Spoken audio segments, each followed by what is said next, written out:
Investment options के बारे में बात कर रहे थे तब हमने बात की मार्केट लिंक्ड फाइनेंशियल प्रोडक्ट्स की, जैसे कि स्टॉक मार्केट, म्यूचुअल फंड्स और यूनिट लिंक्ड इंश्योरेंस प्लान्स। ये वो प्रोडक्ट्स हैं जिनके रिटर्न्स सीधे सीधे मार्केट के ऊपर डिपेंड होते हैं और इनमें कभी फायदा और कभी नुकसान भी हो सकता है। नमस्कार दोस्तों, मैं हूं संदीप कुलश्रेष्ठ और हम आपके लिए लेकर आए हैं फाइनेंशियल प्लानिंग पर एक पूरी सीरीज, और उसी सीरीज में ये हमारा 8वां वीडियो है। यदि आपने हमारे पिछले वीडियोस नहीं देखे तो डिस्क्रिप्शन में लिंक उपलब्ध है, आप वहां जाकर जरूर देख लें। जैसा कि आप जानते हैं कि इस चैनल में हम जीवन के हर पहलू पर चर्चा करते हैं, इसलिए यदि आपने हमारा चैनल अभी तक सब्सक्राइब नहीं किया है तो अभी सब्सक्राइब कर लें, जिससे कि हमारे वीडियोस आपको लगातार मिलते रहें। बहुत सारे लोग जो म्यूचुअल फंड्स के बारे में ज़्यादा जानकारी नहीं रखते हैं, उनको ये बहुत ही जटिल और रिस्की प्रोडक्ट लगता है और वह म्यूचुअल फंड में इन्वेस्टमेंट करने से डरते हैं। आज हम लोग इसी बारे में बेसिक लेवल पर बहुत ही सरल भाषा में बात करने वाले हैं और हमारी कोशिश है कि आज के इस डिस्कशन के बाद आपका ये डर समाप्त हो जाए और अब आप कोई इन्वेस्टमेंट डिसीजन लें तो वो आपका सोचा समझा डिसीजन हो। इसलिए इस वीडियो को आखिर तक जरूर देखें। तो आइए जानते हैं कि म्यूचुअल फंड्स क्या है। जब बहुत सारे लोग या निवेशक मिलकर एक जगह पैसा इकट्ठा करते हैं, इसी को म्यूचुअल फंड कहते हैं, जिसका मैनेजमेंट एक प्रोफेशनल फंड मैनेजर के द्वारा किया जाता है। म्यूचुअल फंड चलाने वाली कंपनीज को असेट मैनेजमेंट कंपनीज या एएमसी कहते हैं। ये कंपनियां सेबी के नियमों के हिसाब से चलती हैं, इसलिए इनमें फ्रॉड होने के चांस नहीं के ही बराबर होते हैं। ये एक तरह का ट्रस्ट होता है जो अलग अलग स्कीम चलाता है और इन्वेस्टर्स से इस स्कीम में इन्वेस्ट करवाता है। इस तरह से जमा हुए फंड को ये कंपनियां अपने एक एक्सपर्ट फंड मैनेजर की मदद से बाजार में लगाती हैं, जहां से वो ज़्यादा से ज़्यादा प्रॉफिट कमा सकें। इन्वेस्टर को सिर्फ एक जगह ही इन्वेस्ट करने के बावजूद एक एक्सपर्ट की सर्विसेज एंड डाइवर्सिफाइड पोर्टफोलियो मिल जाता है। हर इन्वेस्टर को उनके जमा किए हुए फंड के हिसाब से यूनिट अलॉट की जाती है और किसी भी तरह का फायदा या नुकसान इन्हीं यूनिट्स के हिसाब से सभी में डिस्ट्रीब्यूट कर दिया जाता है। स्कीम शुरू करते समय ही एएमसी बता देती है कि इस स्कीम में एक्सपेंस रेशियो क्या होगा और उसी अनुसार ये एक्सपेंसेस जमा किए हुए फंड में से ये कंपनियां काट लेती हैं, जिससे कि वो फंड मैनेज करने के खर्चे उठा सकें। बाजार की सिचुएशन के हिसाब से हर स्कीम की एक यूनिट की क्या वैल्यू होगी ये तय होता है। इस वैल्यू को NAV या नेट असेट वैल्यू कहते हैं और ये हर दिन बाजार के हिसाब से बदलती रहती है। इसको आप ऐसे समझें कि मान लीजिए आपने किसी स्कीम में 100 रुपए इन्वेस्ट किए हैं और आज इस स्कीम की NAV 2 रुपए है, यानी कि आपको इसके 50 यूनिट मिलेंगे। अब आपका फायदा या नुकसान आपके इन्वेस्ट किए हुए पैसे पर ना होकर इन मिले हुए यूनिट्स पर होगा। मान लीजिए कि अगले दिन की NAV 3 रुपए हो गई, तो आपके 50 यूनिट की वैल्यू 150 रुपए हो जाएगी, यानी कि आपको प्रॉफिट होगा। और यदि ये NAV की वैल्यू 1 रुपए हो गई तो आपके 50 यूनिट की वैल्यू 50 रुपए हो जाएगी, यानी कि आपको नुकसान होगा। फंड की NAV मार्केट की परफॉर्मेंस के हिसाब से बदलती रहती है और एक्सपर्ट फंड मैनेजर्स इस पर नजर रखते हैं और जरूरी एडजस्टमेंट करते रहते हैं। म्यूचुअल फंड आम आदमी के लिए सबसे अच्छे इन्वेस्टमेंट ऑप्शंस में से एक है, क्योंकि इसके द्वारा आप बहुत ही कम कॉस्ट पर प्रोफेशनली मैनेज्ड सिक्योरिटीज में इन्वेस्ट कर पाते हैं और अच्छे रिटर्न पा सकते हैं। अलग अलग लोगों की अलग अलग ज़रूरतें होती हैं और इन ज़रूरतों को ध्यान में रखते हुए कई प्रकार की म्यूचुअल फंड स्कीम चलाई जाती हैं। जिनको ब्रॉडली इन 3 प्रकार में रखा जा सकता है। एक, इक्विटी फंड्स, दूसरा गैप फंड्स और तीसरा हाइब्रिड या balanced funds.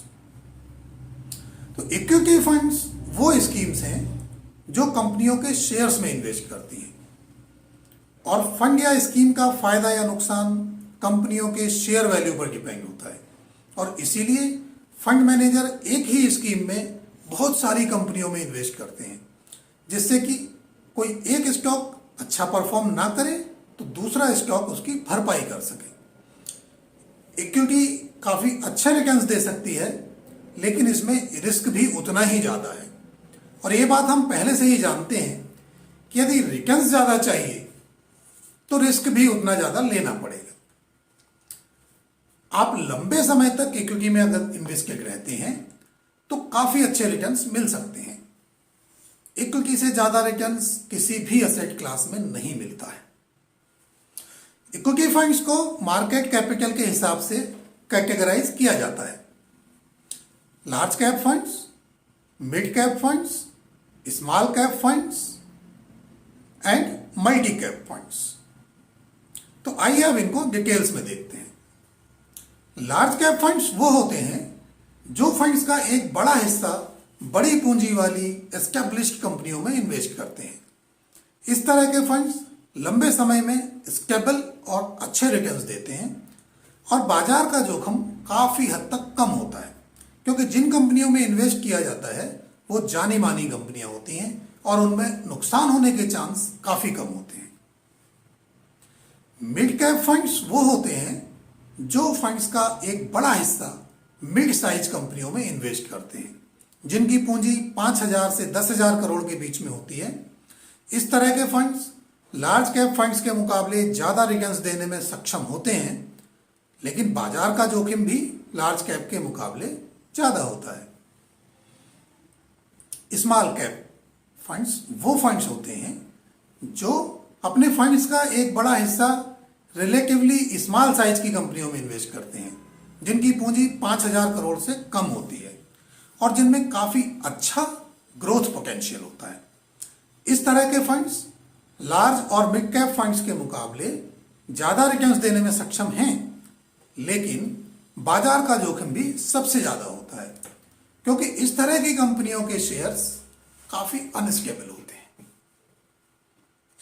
Multi cap funds को डाइवर्सिफाइड फंड्स भी कहा जा सकता है। इस तरह के फंड्स में सभी तरह की कंपनियों में इन्वेस्ट किया जाता है, और इस तरह से रिलेटिवली कम रिस्क में ज़्यादा से ज़्यादा रिटर्न मिलने की संभावना बनती है। इक्विटी फंड्स में ही एक स्कीम होती है जिसे इक्विटी लिंक्ड सेविंग स्कीम यानी कि ELSS कहा जाता है। इसमें 3 साल का लॉक इन पीरियड होता है और आपको इनकम टैक्स के सेक्शन 80C का बेनिफिट मिल जाता है। इक्विटी फंड्स के बाद आइए अब बात करते हैं डेब्ट फंड्स की। डेब्ट फंड्स वो म्यूचुअल फंड स्कीम्स हैं जो फिक्स्ड इनकम इंस्ट्रूमेंट्स जैसे कि कारपोरेट या गवर्नमेंट बॉन्ड्स में इन्वेस्ट करती हैं, जिसमें कि रिलेटिवली रिस्क कम होता है, लेकिन रिटर्न्स भी रिलेटिवली काफ़ी कम होते हैं। इस तरह के फंड्स ऐसे इन्वेस्टर के लिए अच्छे हैं जो रेगुलर इनकम पाना चाहते हैं लेकिन ज़्यादा रिस्क नहीं ले सकते। ये फंड्स इक्विटी फंड्स की तुलना में ज़्यादा सेफ होते हैं, और जो लोग बैंक फिक्स डिपॉजिट वगैरह में इन्वेस्ट कर रहे हैं उनके लिए एक अच्छा ऑप्शन हो सकता है। डेब्ट फंड्स भी कई तरह के होते हैं, जैसे कि overnight funds, liquid funds, ultra short duration funds, short duration funds, long duration funds वगैरह। इन सब के बारे में यदि बात करेंगे तो एक अलग से वीडियो बनाना पड़ेगा। शॉर्ट में इतना समझ लेना काफ़ी रहेगा कि हर ज़रूरत के लिए एक फंड उपलब्ध है। हाइब्रिड फंड्स वो फंड्स होते हैं जो इक्विटी और डेब्ट दोनों में इन्वेस्ट करते हैं। जनरली 65% फंड्स इक्विटी में और 35% डेब्ट में इन्वेस्ट होता है, और फंड मैनेजर सिचुएशन के हिसाब से इस रेशो को एडजस्ट करते रहते हैं। लेकिन इक्विटी का रेशो हमेशा ही डेब्ट से ज़्यादा होता है, इसलिए टैक्स के नज़रिए से इस तरह के फंड्स को इक्विटी फंड्स ही माना जाता है। इस तरह के फंड्स कम रिस्क में ज़्यादा इनकम जनरेट कर सकते हैं और नए इन्वेस्टर्स या ऐसे इन्वेस्टर जो ज़्यादा रिस्क नहीं लेना चाहते उनके लिए काफ़ी अच्छे साबित हो सकते हैं। म्यूचुअल फंड से मिलने वाले प्रॉफिट पर इनकम टैक्स पेएबल होता है। इक्विटी और डेट दोनों तरह के फंड्स पर टैक्स के अलग अलग नियम हैं जिनके बारे में आने वाले वीडियोस में चर्चा करेंगे।